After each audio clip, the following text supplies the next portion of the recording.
Good morning to all. I am Dr. Lekha Padmanabhan from SRM Ramapuram campus, College of Management. Today my topic is going to be retail management. So what do you mean with retail? So retail is said to be a final channel of distribution where the small quantities of goods or services is sold directly to the consumer for their own use, for their daily use. So you can break the retails into as a two phrases, which for example one is like you have small quantities of goods, and another thing you have directly to the end consumer. So small quantities of goods, which means like it is like unlike manufacturers or wholesalers, the number of goods that is involved in the process of retail transaction is very less. So you're going to, as a retailer, you're going to buy it from a bulk from a manufacturer, and you're going to break it like small thing, and you're going to sell it whenever need comes or demand comes. So depending upon the demand and supply, you will buy it from the manufacturer and you will sell it. So that is the process of retail, and thereby you have it reaches to the direct consumers. So again, depending upon the need, the arisal of need, this is done using the channel of distribution, which means it reaches directly to the end consumer. So the actual sales is done directly to the customer. So the next one is who is a retailer.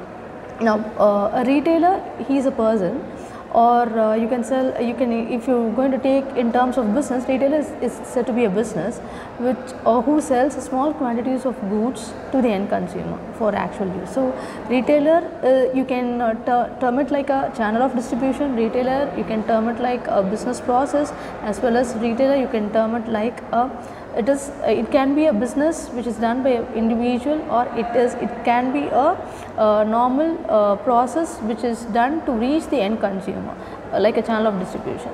So the next one is you have definition for retail. So retail management. So what do you mean by retail management? So retail management is said to be the process which helps the customer to procure the desired merchandise from the retail stores for their personal use. So for example, if I am a retailer, I am going to sell a particular product.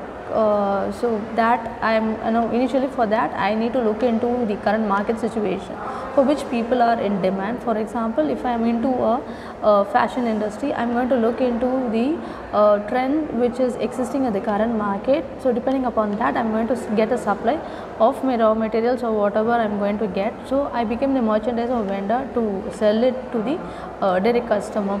So that is what the process that happens in a retail management. So it includes all these steps, like starting from, if you're going to make it like a store, okay, retail store, the first and the basic aim of a retail person or a retailer is to sell or to satisfy the goods which the customer needs. So you're going to satisfy the buying needs of the customer. So which can be the daily, can be the use of the people for daily usage, as well as to to get certain things easily available. So through this process of retail management, you can save time, and it also ensures that where the customers can easily get their products and services or goods depending upon the quantity they require, as well as you can get it in a nearby location. So through this, the customers they become very much satisfied and happy, because you are not going to move somewhere far away to get something, and this is something which helps the retailers to grow also. So you have definitions with respect to retailing. Retailing, actually it comes at the end of your marketing distribution channel. That is, the retailing is a phase where the distribution channel ends, because from a retailer it reaches to the end consumer. So this is said to be your end distribution channel. And the word retail, actually it is derived from a French word which is called as retailer. So which means like to cut into a piece or to break a bulk. Okay, so it covers all the activities starting from sale of a product, and till the services. So you can say like what is the process which a retailer does between a retailer and a customer is. So he can sell up goods or services, or he can sell the or provide the services to the end consumer. So that is also called as a process of retailing, or the work which the retailer does. And next one is retailing is said to be of high intensity in the current situation, which means it has a highly competition in the current scenario and in current industry of retailing, and hence you call this business of retailing is said to be the second largest business globally. And what is the reason for its popularity actually? Why retail is said to be very much popular? Because it has the ability to provide easy access of variety of goods to the customer, as well as it has a freedom of choice for the customers to choose what they want, how much they want, the quantity they want, the colors they want, whatever. So, and also it can reach many services to many customers. So these are the reason or the ability of the retail management of the process which makes the retail very much popular. And the size of the average retail store, actually the size of the retail store, the store that depends upon the country's economic development. Okay, so it shows the level depending upon the country's economic level development, the retail industry or the retail shops get flourished across the various countries. So to everyone's knowledge, it is already known like USA, which is said to be the largest retail store, which is your Walmart. And next one is when you see about the current GDP, so it's for about 8%. Okay, so retail industry, it secures for about 8% of GDP, and which employs for about 1/6 of its labor force in that industry. So these much of peoples are employed in retailing businesses. And so it is not only one particular, because as you know, retail consists of all kinds of services, all kinds of goods and trades and commerce. So it's like it gives a vast change. The retail industry has given a vast change for many countries, developed countries. And as far as India, if you take like 14% of our GDP is also maximum contribution which is done by country, and it is considered to be the second largest sector. Retail industry sector is considered to be the second largest growing sector when you compare which is next to the agriculture, and it provides a large number of employment through that to more number of people or persons. And when you consider about worldwide, it is said to be the fifth. Our country is said to be in worldwide, it's said to be the fifth in the retail destination. And next one is about retailing. So what do you mean by retailing actually? So retailing, it has key elements. So according to the key elements of retailing, the first marketing strategy is, first one would be your targeting process. So who you as a retailer, as a marketing concept, you need to understand like who are your target consumers are, to make sure that whether your product reach those group of consumers, those particular group of consumers. The next one is like to match the arena. So what do you mean by to match the arena in this sense? So it is not only as a retailer you just buy the product just like that and you create a demand. That is also one kind of retailing strategy. There is another strategy where you create the you look into the market, okay, and then you find what is presently available, and then you try to buy those product and sell it to the end consumer depending upon the need. So that is what, like you purchase the product depending upon the benefit of the product as well as the characteristics of the product, and obviously the price. So price goes as a major factor to all the individuals. So depending upon that, only that the customer goes and buys. And next, every individual, they have their own characteristics of buying a particular product. There are some look into the price, some look into the characteristics, some look into the accessibility of getting those products and services. So all those things consider as your about retailing, majorly about.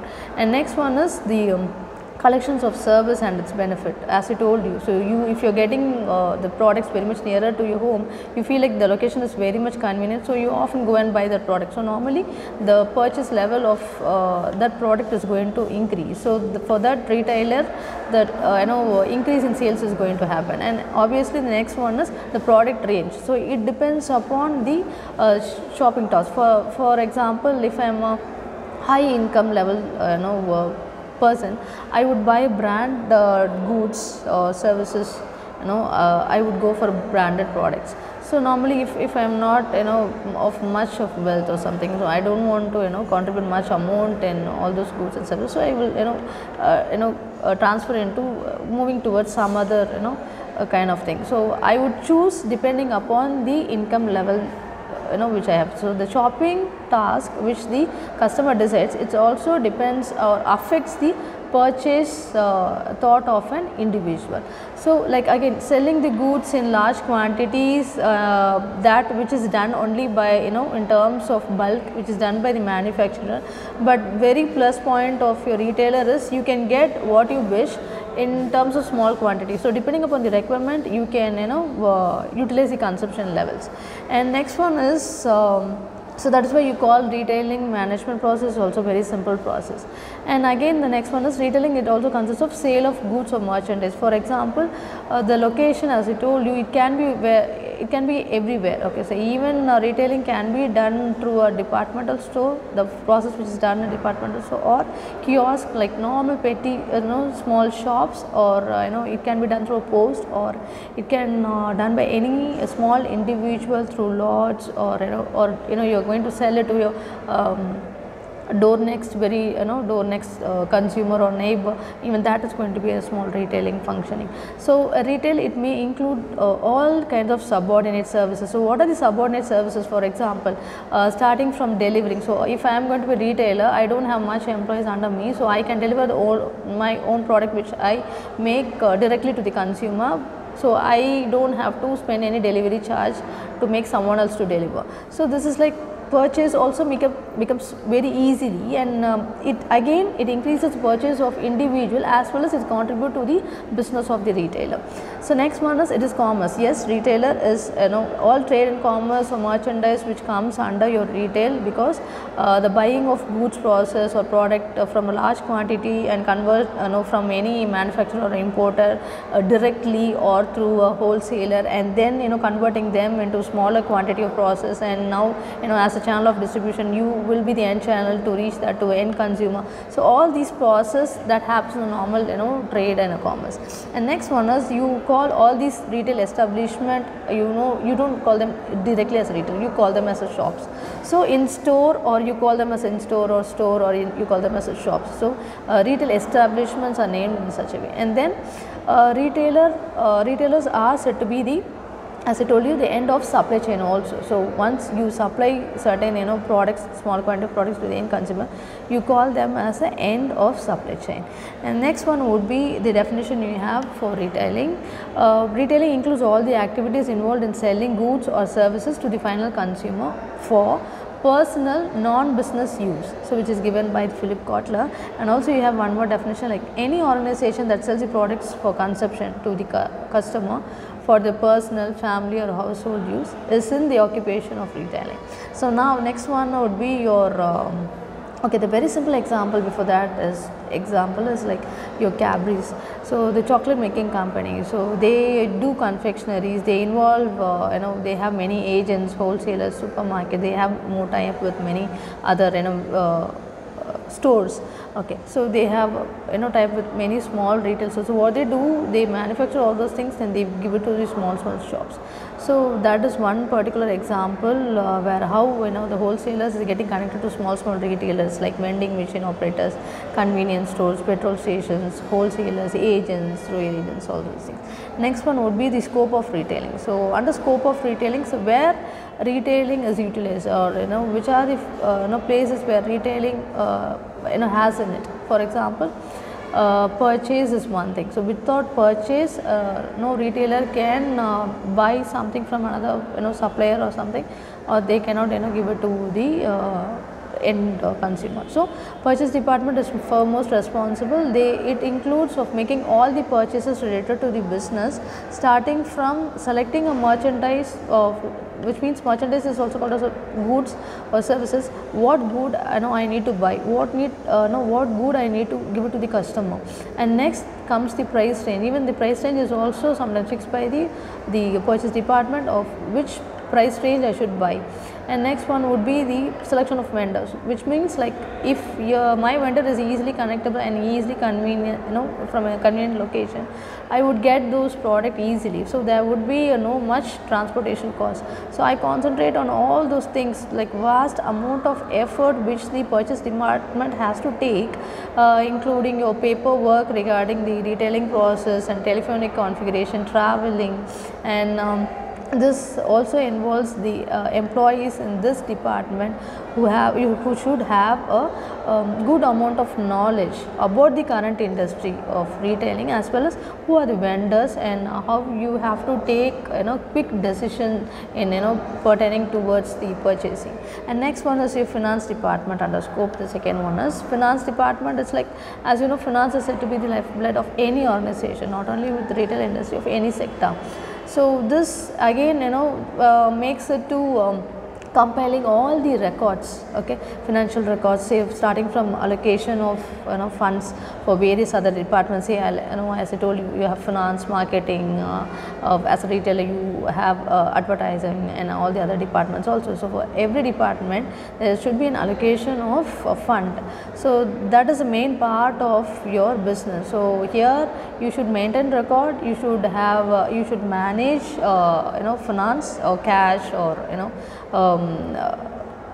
through cash flow, or however you do, and then the arrangement of finance, and how do you control the cash flow, liquidity or something, how do you control it, and then managing the banking related to investments and everything, and credit allowance. See, for example, a retailer, they have their own restriction. For example, I can allow only certain percentage of credit allowance for my consumer to buy with respect to my goods and services.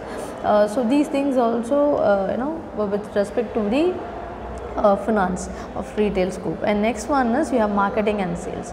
So marketing and sales, they come together always. So because like marketing department, which includes every activity starting from sales, promotion, advertisement and public relations. So these activities, all these activities are said to be extremely reachable to the consumer. So through, why do you take marketing, all these activities? Mainly it has the product or services or the goods or the merchandise has to reach to the end consumer. So whatever retail business you do, okay, whatever product you take up, so these things will help it directly to reach towards the end consumer in an easier way. And hence marketing department is foremost responsible for conducting a massive research, or present research towards the current availability and the demand, to check the demand and supply of any particular product. For example, what is the requirement of the customer now in the market, what they are demanding of. So depending upon that, they should create these things. So the people, they require this marketing department to be well concerned with the proper knowledge of about the market condition, of what the consumers are looking into in the market, and whether the product, if I am going to give that or supply that product to the end consumer, whether it will be easily available to them, whether it will easily reach them. So the convenience of the customer to buy towards the product, that is also there. And next one is the capability of understanding the customers' requirements, as I told you. So that is again it creates the sales, increases your sales towards the marketing. And next one is stores. So stores would be this is something which is responsible for, like in a retail store, how the goods are stored, how the inventories are stocked. Okay, so as I told you, so depending upon, you should be very careful, depending upon the need and supply, you should stock the goods. So if there is more number of demand in the market conditions, so you can store those goods in your inventory on the shelf, and you can have the display on the shelf with a limited number of goods, and you can stock the other goods for the next kind of sales. And if not, if you feel like the demand is not much, so depending upon that, only that you can buy the goods, you need not stock it. But you should see to that always when there is a proper condition of demand and supply is existing in the market with respect to the product or services, because if you don't look into that, there will be shortage of goods. So you as a retailer, you should be very much concerned, like there is no shortage of goods in your store, so that once the public, that is customer, they shouldn't come and tell you like I don't find the product, you told like next week it will come, but the next week it is not there, because this is something which normally every retailer faces. So when you promise something for the customer, you should do that correctly. So that is what your store. So it should be ensured that you don't cause any problem of storage, and your product and services which you provide to the retailer, it shouldn't be an obsolete one. That is, it should be currently available with respect to the trend or the existence in the market condition. For example, depending upon the if it is going to be majorly a fashion industry, or if it is going to be any major industry, so which runs only depending upon the current trends and the market fluctuations. So every time, as I told you, in store you need to maintain an inventory record. Okay, so a kind of data maintenance of inventory records to ensure yourself that you don't suffer with any uninterrupted supplies of materials.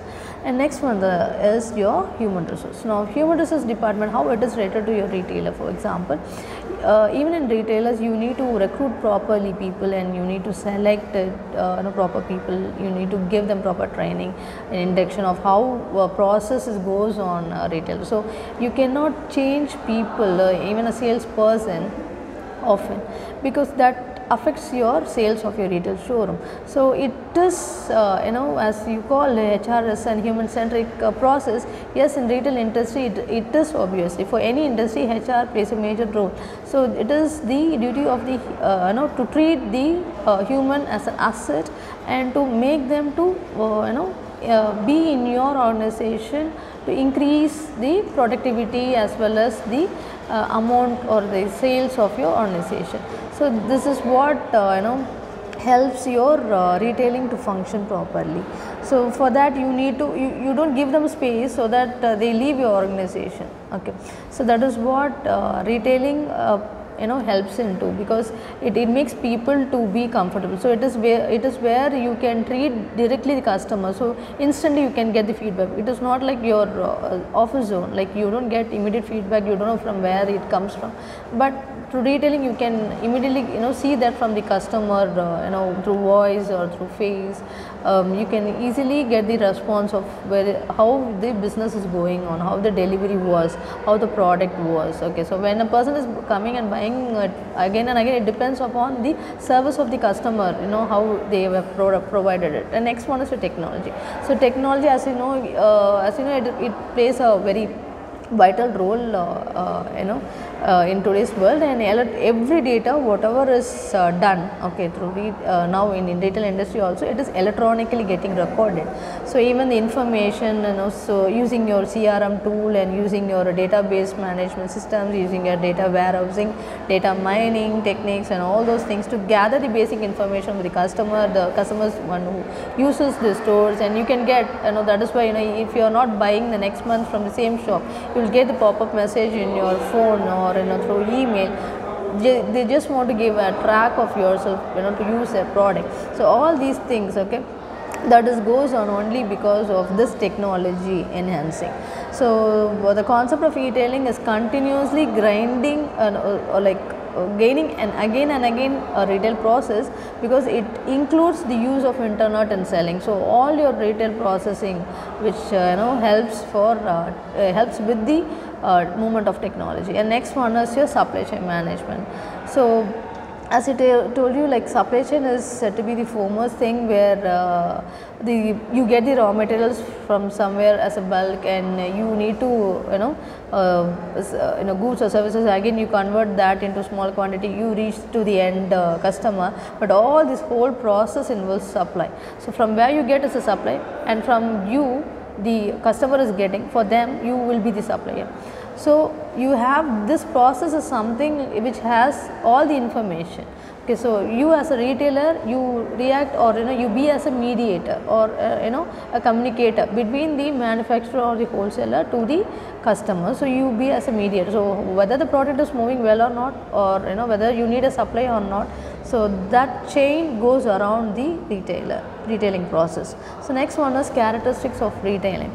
So you have what are the characteristics you have? The first one is direct contact with the customer. Yes, as I told you before, in supply chain, the retailer are said to be the mediator between the wholesaler and the customer.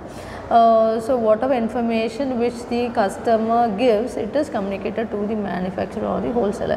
Whether the next week, if the product is not in need, obviously the retailer will communicate and they will sell, they will tell like, no, the product is not much moving, so we don't need your product to be kept in our shelf. So this is how the retailing functions. And next one is retail relationship with the customers. As I told you, it's a kind of bond between a retailer and a customer. So that is which helps to decide them like what products and services they should choose from themselves, choose for themselves. So even as as a retailer, you can give them a choice. Okay, if you go to a showroom of to pick a phone, you can give them a choice by giving them so much branded list, and you can tell them like these are the features, these are the price ranges we have. So it is now in the hands of the customer to choose on which brand you like and which you want to get into.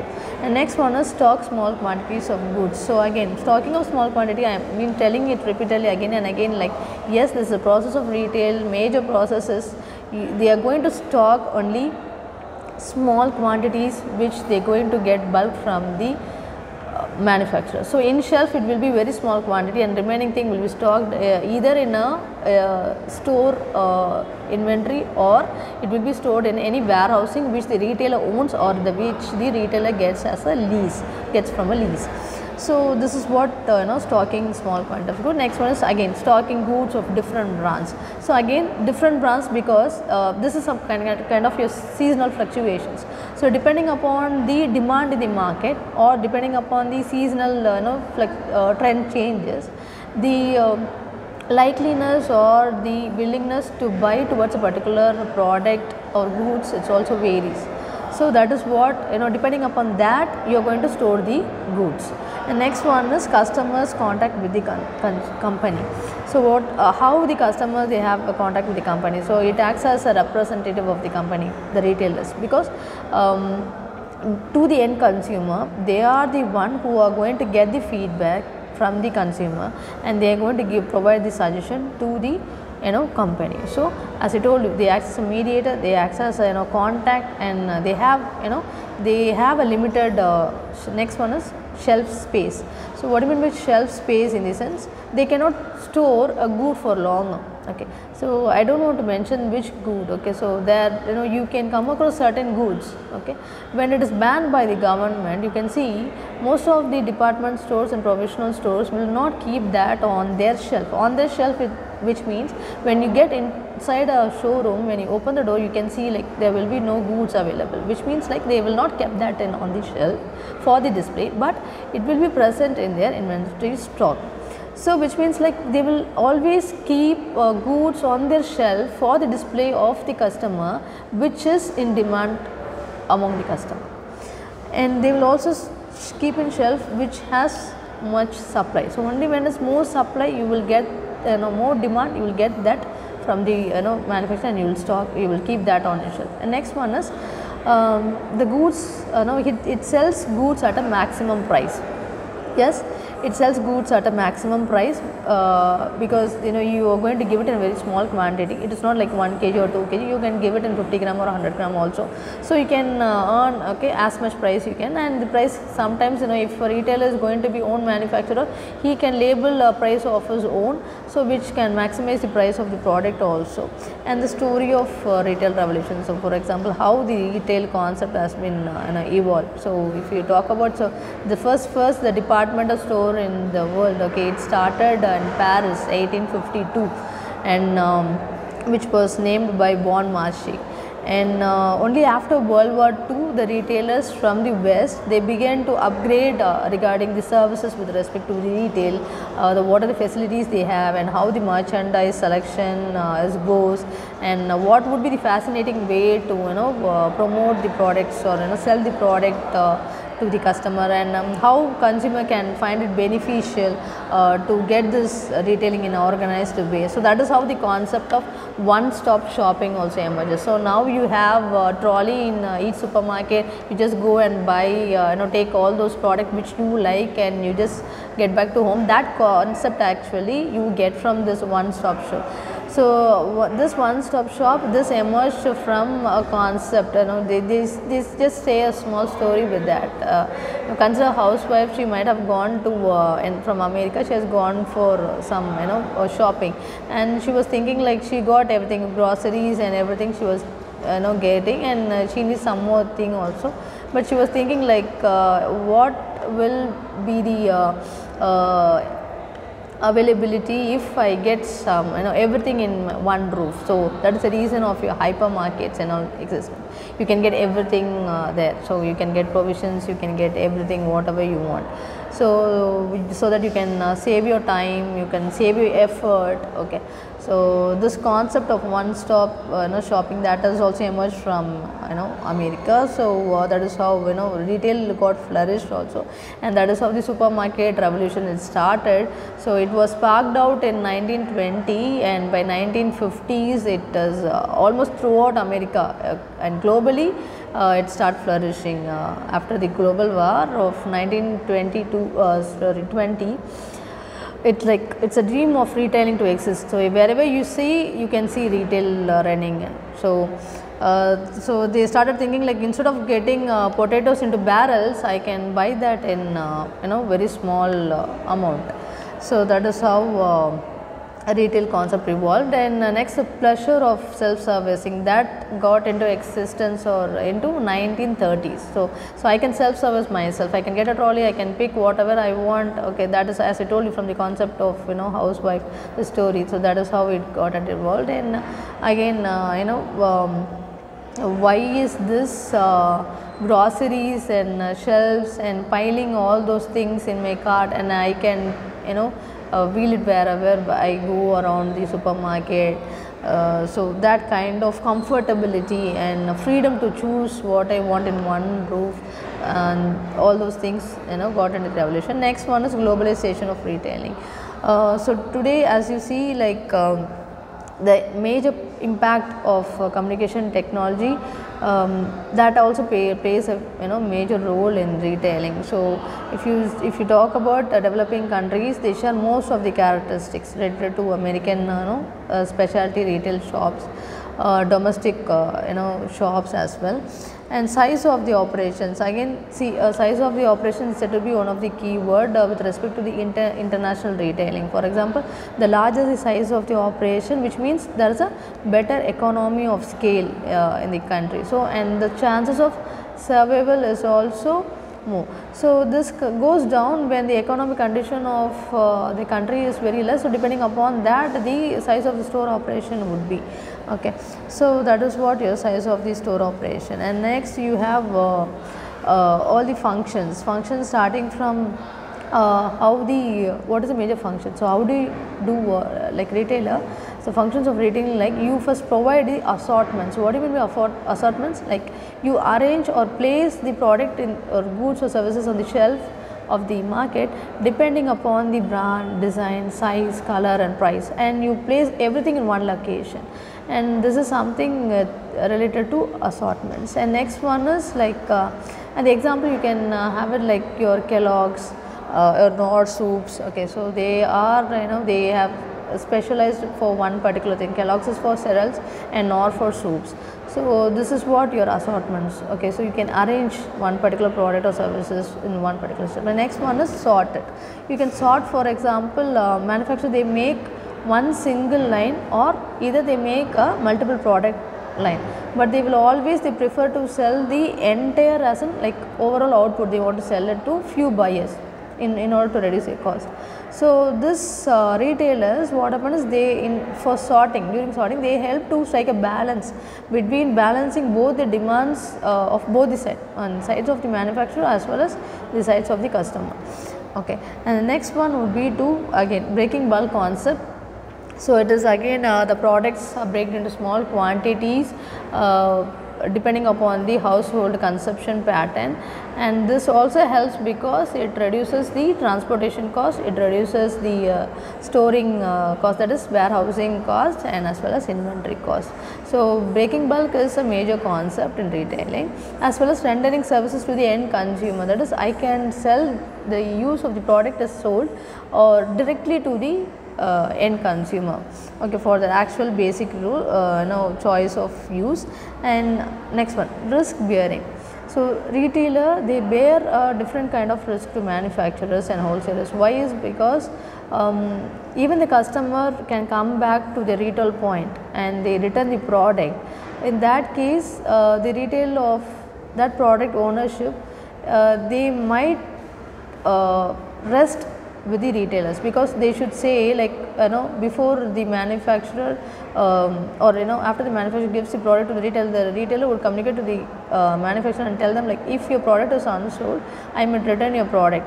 So depending upon that, you can pay me back. So which means, like, you have a buyback scheme existing there. So similarly for a customer also, if a customer is going to return the product, if the product is not going good, obviously as a retailer you are going to either give a compensation of that thing either to money, or you are going to tell them you can choose some other product which you want and you can pay for that, or you can tell them, like, you can take this product of that money. Okay, so this is what the concept of risk bearing. So entirely the risk is beared by the retailer, and also it is communicated to the manufacturer. And next one is holding inventory. As I told you, like, inventory, the stocks which are available to the consumer, and only those things are made available in the retail showroom. Okay, keeping unnecessary stocks is loss for the retailer actually. So then the next one would be channel of communication. So retail, as I told you, they bridge a gap between the manufacturer and the end consumer. Okay, so they serve as a two-way channel of communication. So they have to communicate to the consumer also, and they have to communicate to the manufacturer also. And if there is any feedback and suggestions which is given by the consumer, it is again taken away and give it again render it to the manufacturer. And manufacturer again, he the customer gives the collects the choice of information from the retailer, and it is he collects, the manufacturer collects the information. Depending upon that, he can do some changes, which is product and services. And last one is your transportation. So transportation, retailer also helps in transportation and advertising function, because as you know, whatever goods that is have been taken in bulk. So, okay, so depending upon that, which you buy from the manufacturer, and depending upon the demand which you are going to see in the market, you are going to buy it from the manufacturer. So this is all about how much a retailer can own the arrangements, how much time he can invest for traveling or for transportation. So retailers, they provide an assistance in storage, transportation and prepayment merchandise. So that's all for today. Thank you so much.